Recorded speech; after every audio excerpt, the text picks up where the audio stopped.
¿Qué tal? ¿Cómo están? Bienvenidos, bienvenidas una vez más a nuestro programa 24 cuadros por segundo. Ustedes ya ven en pantalla a Manuel Escobar Sor y Rodolfo Montt López. ¿Cómo les va? Bienvenidos una vez más al programa. Hola Víctor, hola Rodolfo, ¿cómo están? Aquí muy bien, ya con descuarentenado. Ya, eso está bien para ti. Sí. Oye, tenemos, Rodolfo, ¿cómo estás? Es bueno oír eso, ¿no? Bien, por acá. Hola Manuel, hola Víctor, hola a todos amigos que nos ven por televisión, por YouTube, por cualquier plataforma. Estamos bastante bien, fíjate Víctor, bastante animados ya en esta nueva normalidad. Qué bueno. Saludamos a Juan Herrera Acuya, también nuestro director, que estaba ahí muy preocupado porque no nos encontrábamos rápido para grabar. ¿Qué les pasa? Él estaba leyendo en la revista que le mandaron por el día del profesor, así que saludo para Juan Herrera y que aquí estamos ya comenzando este programa.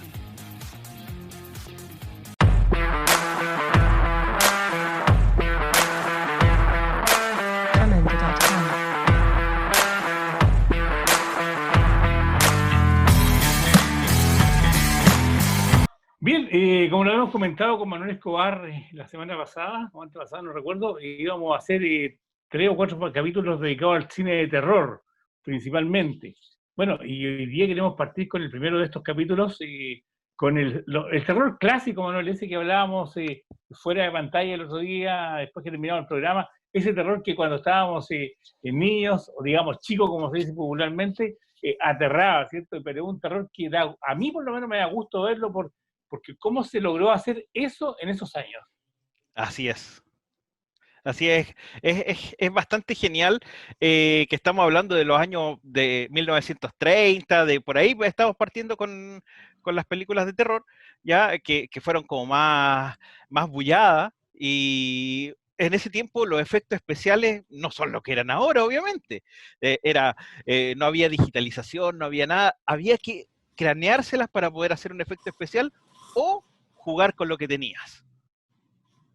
Así es, y eso es interesante porque con el tiempo, como ha pasado, los años que llevan esas películas, y como he leído en muchos estudios del cine de terror, este cine envejeció bien y mejor que las películas de terror actuales incluso. No sé si tú opinas lo mismo, Rodolfo. Sí, lo que pasa, Víctor, es que cuando uno ve estos clásicos, inevitablemente tiene que aceptar que sentaron las bases del género de terror para las películas posteriores. La creatividad, la originalidad, los maquillajes. Cuando uno ve, por ejemplo, la transformación de Michael Jackson en el video Thriller, indudablemente uno tiene que recordar que le hace un guiño a la película del Hombre Lobo. De todas maneras, de todas maneras. Pero fíjate una cosa, que nosotros estamos hoy día hablando del cine clásico, pero del 30 adelante en Hollywood.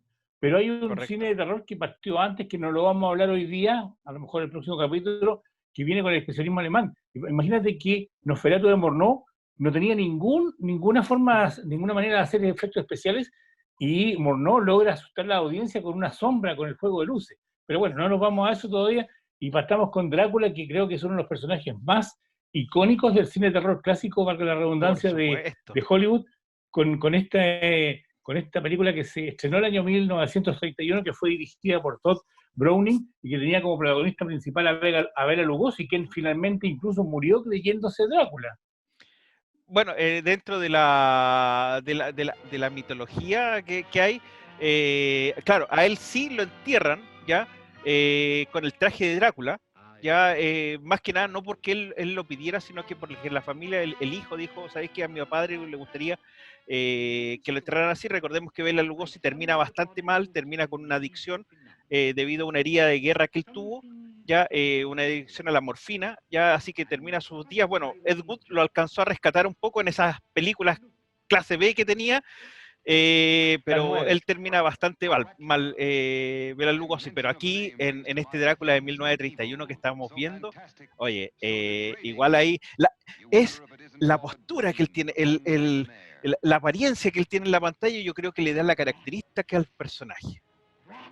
Bueno, no, yo siento que Bela Lugosi marcó un antes y un después en en cómo alguien se caracterizaba dentro de las películas de terror. Porque por lo general, en casi todas las películas de terror no se ponían un traje grande y se escondía la identidad del actor.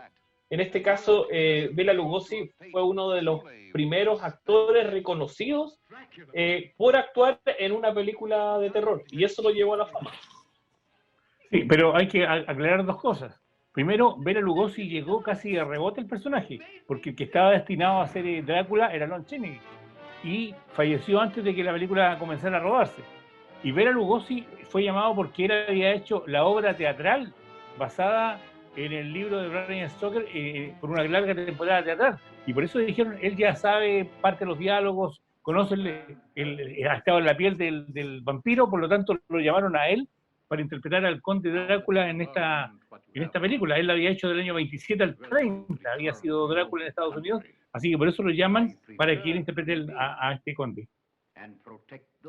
Víctor, creo que al mismo tiempo se realizaba la filmación de la versión latina en la noche, ¿o me equivoco?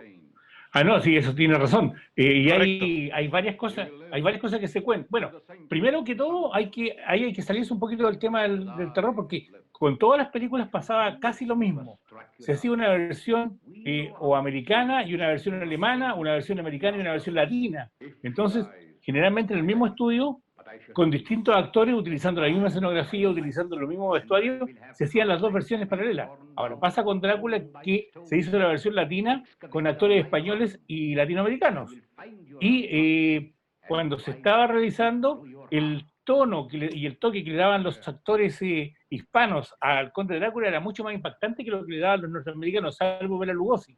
Por lo tanto, la película Drácula con actores hispanos es más extensa y tiene otros giros que, haciendo lo mismo que la versión norteamericana, no los tiene. Entonces ese es como un paréntesis dentro de esto de Drácula, que además Drácula que vimos en el año 31 fue una precuela de la historia de la novela. O sea, no parte con los capítulos de la novela, sino que como que se hizo una precuela de lo que iba a ser o quiso hacer el director. Y después viene la hija de Drácula, después hay Drácula se casa, después hay varias historias de Drácula que ya como que virtuaron al personaje, pero lo que estamos hablando del 31 parte ahí más o menos.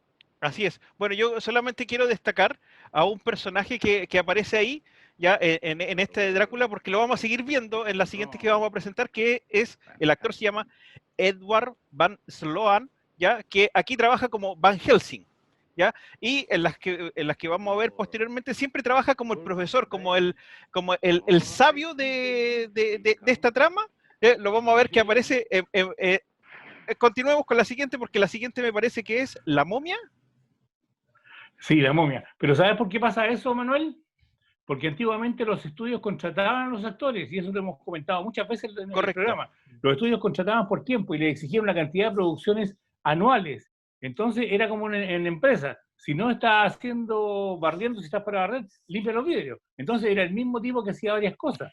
Y eso pasa también con este personaje, que me perdonen el ejemplo, pero así es la cosa. Y ya que tú hablabas de La Momia, sí, el año 32 aparece La Momia porque vieron que a Drácula le había ido muy bien en este tipo de películas, ¿cierto? Y llevó mucha gente, y además que la gente se asustaba. En esa escena que veíamos donde Drácula se alumbra los ojos, la gente pensaba que era al actor que se iluminaba los ojos.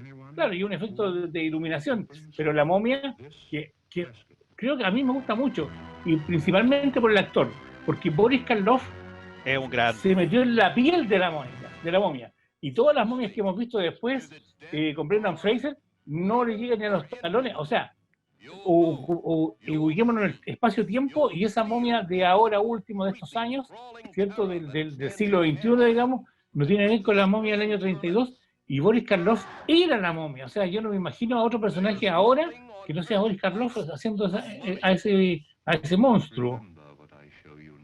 Bueno, lo que yo puedo ahí decir es que es muy bien interpretado, y otra cosa que tenía Karloff era los rasgos, esos rasgos agudos que tenía en el rostro.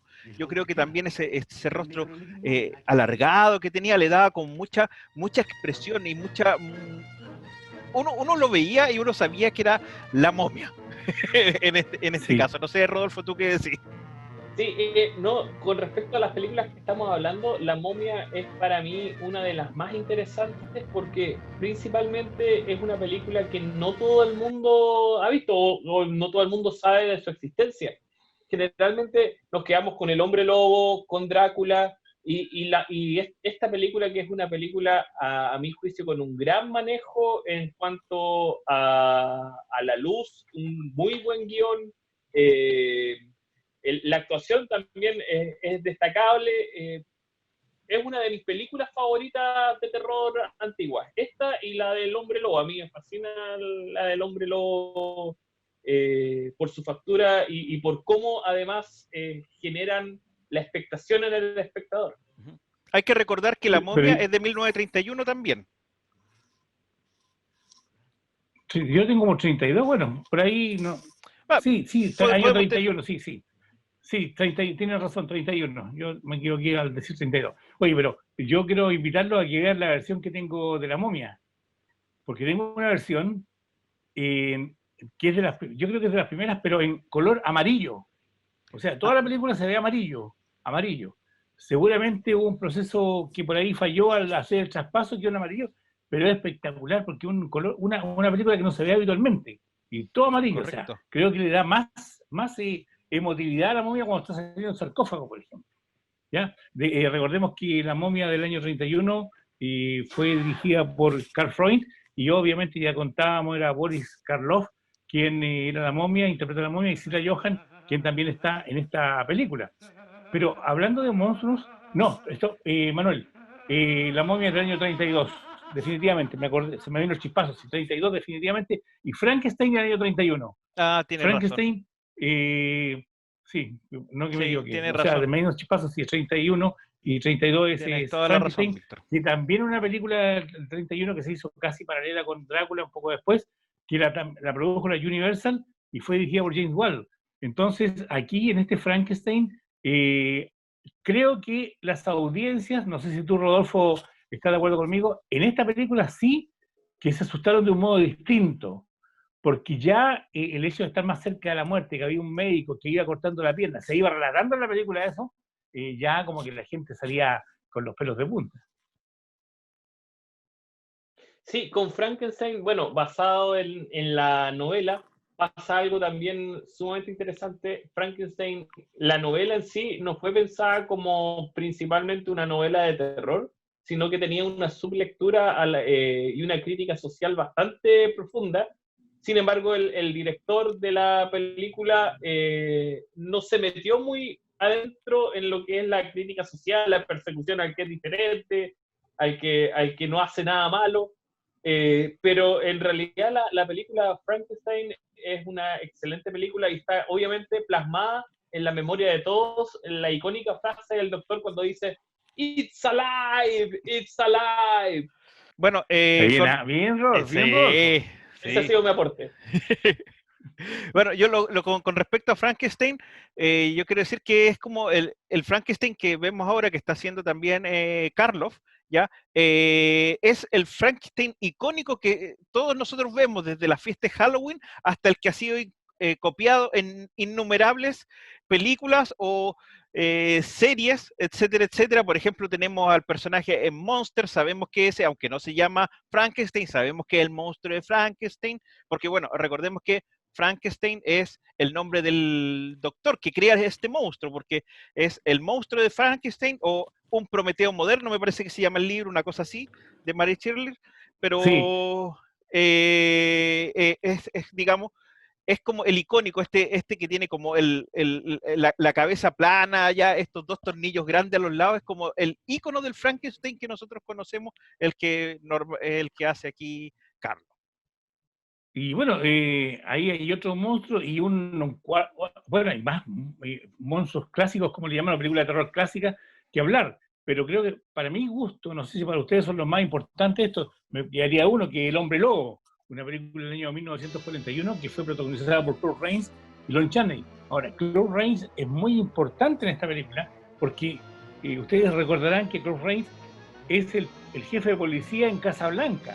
O sea, la película de Michael Curtis que llegue con Claude Rains a a estar en los Oscars y con todos los premios, con toda la trascendencia que ha tenido, que él sea parte del Hombre Lobo, dice relación con la calidad que tenía Ryan Reynolds. Además que es un gran actor. Yo encuentro que las películas que he visto de Lon Chaney es espectacular. Y aquí también está Lon Chaney, pero Junior, el hijo de Lon Chaney, que habían ofrecido el papel de Drácula, está en esta Hombre Lobo, y que película que fue protagonizada por George Wagner, o Wagner, algo así, no sé, algo así el apellido. Y bueno, dice relación con este mito, historia que se ha contado en tantos pueblos, en tantos países, ciudades, en todas partes. Alguien vio al lobo y era el Hombre Lobo. Hay películas que son malitas, hay películas que son mejorcitas, y esta que yo la encontraba buena, porque cuando la veía en esas tardes de cine, cuando veía todas estas películas en blanco y negro, en esos televisores grandes de madera, hielosos, ¿cierto? O loco, y aullaba el lobo y se veía la luna de fondo. Mira, pensé que era las 4 de la tarde, ¿o no, Manuel? Así es. Bueno, es el Hombre Lobo, al igual como lo dijo Rodolfo, es como un clásico de clásicos. Ya es como uno de los monstruos también más reconocidos y también que está dentro de mucho de la mitología. Recordé, bueno, con respecto a esta película que estamos viendo las imágenes, a mí me pareció, ya podemos ver que esto ya es 10 años después de las anteriores que estábamos hablando, ¿ya? Y podemos ver que hay un detallito más en los efectos especiales. Como ustedes bien saben, a mí me encanta ese tema, y vemos esta transformación que en principio, ¿ya? Lo que no muestran es la cara, sino que te dan toda la transformación simplemente en base a los pies de él, ¿ya? Y eso lo encuentro increíble porque te llevan al mismo entendimiento, a la misma consternación, sin necesidad de mostrarte el rostro, sino que el rostro de por sí ya es algo terrorífico, que uno lo asimila más rápido con el terror, que cuando se transforma, le salen los colmillos, los ojos les cambian. No, esto es con los pies, ¿ya? Cómo cambia de los pies a unas patas de lobo, que lo hallo, pero muy, muy increíble. A mí me pasa con los hombres lobos y la licantropía, que efectivamente es un recurso muy utilizado no solamente en el cine de terror, sino en la ciencia ficción del séptimo arte. En una gran mayoría de películas, incluso hasta de acción, aparece el recurso del hombre lobo. Oye, lo que hay que contar del Hombre Lobo, que el productor, el director y el encargado de maquillaje de la película estuvieron trabajando alrededor de un año viendo cuál era el mejor tipo de piel para ponerle al lobo, al Hombre Lobo. Y pasaron 5 meses hasta que encontraron una buena combinación de pelo, caucho, wow, y pegamento. O sea, toda esa preproducción para llegar a cómo iba a ser el pelaje del Hombre Lobo fue todo un trabajo espectacular para los años 1941. Imagínate los años que estamos hablando. Y lo curioso, para mi gusto, es que esta película, de estas 4 que hemos hablado, es la que se hizo más popular en Estados Unidos. El público norteamericano es la película que prefiere, o prefirió. No sé si porque en todos los pueblos hay una historia más o menos parecida. No sé, no hay explicación para ello, pero fue la más popular.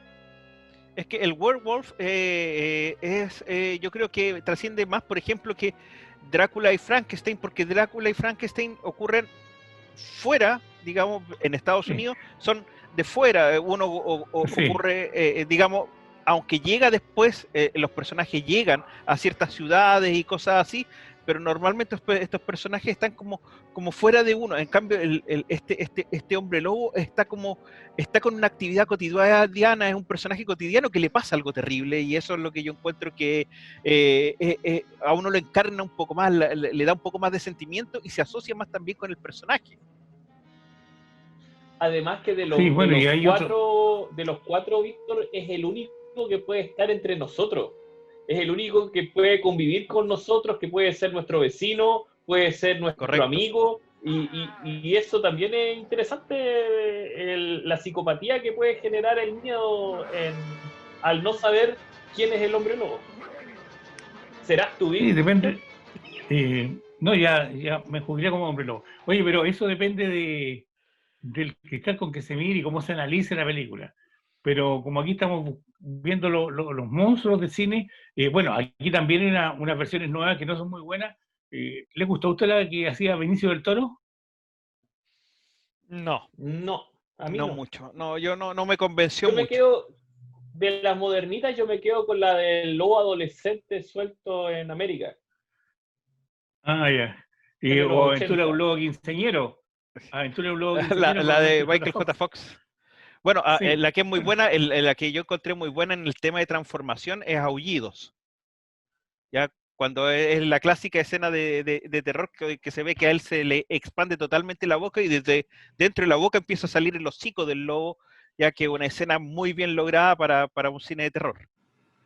Bueno, y obviamente está Lobo, que fue una de las más populares en todo caso de las últimas, pero no, me quedo con las clásicas, con este terror clásico que hemos querido compartir con nuestros televidentes, amigos y entre nosotros en el día de hoy, en estos especiales de terror que vamos a hacer durante este mes.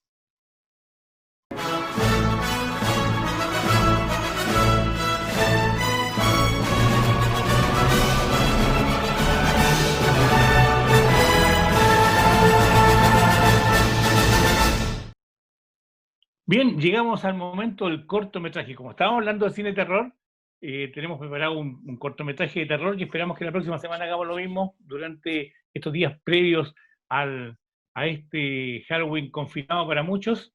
eh, que, bueno, se recomienda que no salgan a la calle, ¿cierto? Que no vayan a buscar dulces los niños. Hay que aprovechar de decir que los papás no lleven a los niños que vayan a golpear la puerta a que le den dulces, que están todos recomendando lo mismo. No sea como todo el mundo, que no hace caso, que no va a hacer nada pasa, así que, bueno, mejor que se quede en la casa viendo películas. Y por último, le muestre estas películas a sus niños que ya no se van a asustar, pero lo van a pasar bien. Vamos con Así. el cortometraje. ¿Lo vemos primero y lo comentamos después? Ok. Bueno, este se llama Me La parece. Bolsa. Pongan atención de él.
Ahí estábamos viendo La Bolsa, este cortometraje que le hemos entregado hoy día. ¿Qué opinas de él, Rodolfo? A mí me gustó el recurso este de ocupar efectivamente los tubos halógenos que se hacen un pequeño destello que, que, que motiva a que uno pueda esperar que algo malo vaya a ocurrir. Con eso tal vez me faltó el sonido característico de las luces halógenas. Las luces halógenas tienen un sonido característico que es muy utilizado también como herramienta en el género del terror, pero es una corto que se logra entender, que en estos 2 minutos aproximadamente que dura relata una historia completa, y sí, me gustó, me entretenido. Manuel. Mira, yo lo encontré como terror o como suspenso, ya bastante interesante, ya tiene una trama que tiene todas las películas de terror o suspenso, está el personaje que puede ser la víctima finalmente, ya pasa algo extraño o hay algo extraño, ya ocurren ciertas situaciones, en este caso, como bien dice Rodolfo, son los cambios de luces, los apagones, y al final es esto es casi de final abierto, ¿qué era? ¿Ya? Lo único que a mí me faltó en este tema fue tal vez lo que se coloca al final, ya que es como la escena casi postcrédito, ya que ahí hay música. Ya, a mí el tema de la ambientación yo creo que visualmente está muy bien lograda, ya, pero sonoramente me falta poder integrarme más con la película, ¿ya? Y eso yo creo que tal vez hubiera logrado un poquito más, tal vez con una música lúgubre, tal vez al final, o algo, ya, para que me invitara más hacia la película, o sea, hacia este corto. Pero en general, como guionización, está bastante bien logrado. Bueno, ¿qué puedo agregar yo con el corto? Lo encontré aceptable, digamos. Pero, a ver, la historia está bastante repetida. El guión es un guión bastante repetido. Las actuaciones no son del todo creíbles. El tema de los fluorescentes o luces halógenas, como dice Rodolfo, es un tema que tiene que ver solamente con la sincronía de la cámara. O sea, quien no sabe eso va a decir, oye, no, si la cámara trae un comando que uno sincroniza con los fluorescentes y no va a pasar eso. O sea, ya me tira abajo ese recurso. ¿Qué otro recurso? La música. De repente como que intentó ir por un camino al principio bien y después como que flaqueó. Y finalmente el recurso del estacionamiento subterráneo, que es un recurso archi utilizado en el cine terror, que, En todos lados. En todos lados. Película de terror que hay, sea una película de 100 millones de dólares como una película que estamos haciendo nosotros así con un teléfono, y va a tener el mismo recurso porque al parecer a todo el mundo como que le inquietan un poco los estacionamientos subterráneos. Y el hecho de que en la actualidad todo el mundo va caminando y se van prendiendo los tubos fluorescentes es otro recurso que al parecer a mucha gente le asusta. Y eso creo que se está repetido. A lo mejor es un buen intento, pero no es del todo bueno el corto. Eso es mi opinión y pudo ser mejor de todas maneras. Pero ese es el corto que queríamos mostrar y compartir con la gente para que sepan que hay estilos y estilos.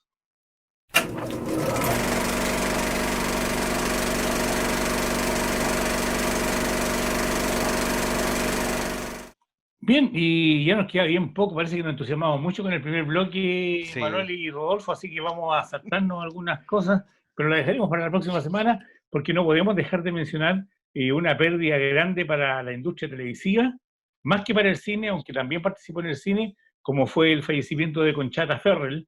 Creo que todo el mundo no lo ubica por el nombre, pero cuando decimos Berta, todo el mundo sabe que Berta, y la gente hablaba y en las redes sociales, murió Berta, murió la Berta, ya nos acostaríamos con Berta, porque Berta era la ama ya desempleada, amiga familiar, como dijo el personaje de Aston Kutcher al final, tú eres de la familia, en uno de los capítulos de 2 hombres y medio, y creo que de repente llevaba el peso en algunas escenas de la serie que aún se transmite, y creo que es una gran pérdida. No sé qué les parece a ustedes. Rodolfo. Bueno, con Berta me pasa, Víctor, que efectivamente en muchos momentos era el personaje que sostenía la serie, especialmente cuando ocurrió la transición, ¿cierto?, entre Charlie Sheen y Ashton Kutcher, y efectivamente ella tomó un rol mucho más protagónico en la serie y en los sketches que en cada episodio ocurrían. Sí, perdón, Manuel, recuerda que ella fue la que fue como el hilo que cosió las dos partes, la parte con Charlie Sheen y la última parte, porque era la que conocía los dos lados del libro, ¿cierto? Entonces tenía que unir los personajes e ir tratando que se fuera extinguiendo lentamente uno para recibir también lentamente el nuevo personaje. Manuel. Bueno, con respecto a ella, era una actriz que trabajó en en varias otras producciones, ya, y estuvo nominada a varios también premios, ya. Una de las que yo más recuerdo porque estuvo nominada a premios, Se hará justicia. No sé si se acuerdan de esa serie. Sí, estuvo 20 capítulos ahí. Correcto, y estuvo nominada como actriz de reparto a un Emmy. Premio Emmy. A unos premios Emmy, dos veces al premio Emmy. Y bueno, y obviamente también. Pero también estuvo en el cine. Sí, no, sí, normalmente hacía esto, como les gustaba, como colocarla siempre en estos personajes como bien fuertes, así como bien mujer ruda. Ya, normalmente le quedan muy bien esos personajes. Bueno, y como estábamos hablando en Two and a Half Men, Berta era el personaje icónico ya de Two and a Half Men. Yo creo que esta ama de llaves que tenía Charlie Sheen era genial. Bueno, y como bien dicen, fue uno de los hilos conductores, incluso más que este hermano, que pasa a ser como hermano y después allegado de Ashton Kutcher, me parece que se llama el que reemplaza a Charlie. Sí, sí.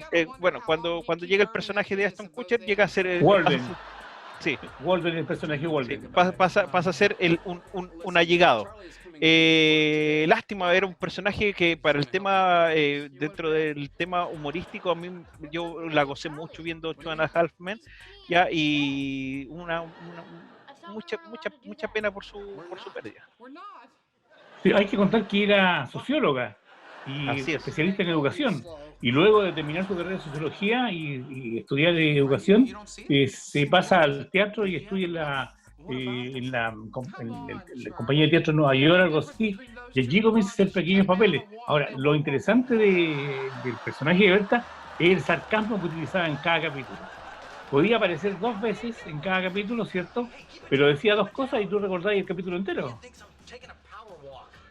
Es que su carácter era inigualable. Yo creo que ese sarcasmo y la manera de decir las cosas, su lenguaje corporal también, ya el lenguaje físico, las caras que ponía, ya todo lo acompañaba como para ser totalmente, ya no podía ser más sarcástico o más, no sé cómo llamarlo, ya pesada, ya la frase que decía. No sé, Rodolfo, ¿tú qué opinas de eso? Sí, es que, bueno, la serie es muy entretenida además. Two and a Half Men es una muy buena serie que también envejeció bastante bien, pero con respecto a la actriz, me parece que también aparecía en una película con Julia Roberts, ¿o no, Víctor? Sí, Erin Brockovich. Erin Brockovich era la secretaria del abogado al que llega el personaje Erin, el personaje de Julia Roberts, a decir lo que estaba pasando con el agua contaminada. Ella incluso se para en una escena y en la primera vez que llega y la sale a mirar así como 80. Pero también estuvo en Krampus, una película que seguramente Manuel la ha visto muchas veces. Estuvo en... ¿Qué otra película que recuerde en este momento? La verdad que no me acuerdo de otras, pero esas 2 por lo menos. Y ahí estaba el homenaje para Conchata Ferrell, quien falleció esta semana. Y si podríamos seguir hablando de ella, pero tenemos que quedar hasta aquí, porque si no nuestra propia Berta nos va a mandar a la casa. Así es. Así que quedamos hasta aquí por hoy día. Nuestra propia Berta estuvo bueno. Así que esperamos que el programa les haya gustado y nos juntamos en 7 días más para seguir hablando de cine en 24 cuadros por segundo. Manuel y Rodolfo, muchas gracias por haber compartido estos minutos que fueron entretenidísimos. Chao, chao. Nos vemos, chao. Tremendo.